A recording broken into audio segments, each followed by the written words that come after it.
Hello everybody and welcome to your official Loog guitar lessons. I'm so glad you joined me. My name's Emily Zimmer. I'm going to be your teacher. Let's rock.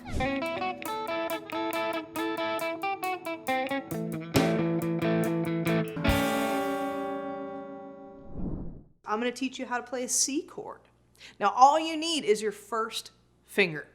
You're going to take that and you're going to put that in the first fret of your second string like that, and you're going to leave your first and third strings open. That means they are part of the chord, but you don't have to fret them.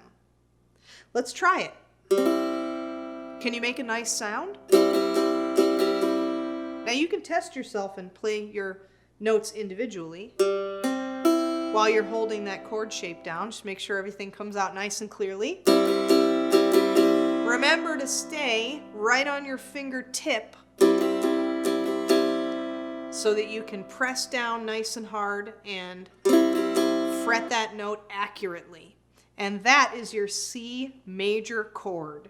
Enjoy practicing that and come back for more lessons. Remember to subscribe to the Loog Guitars channel and press the bell icon so you can get notified every time we have a new lesson up. Until next time.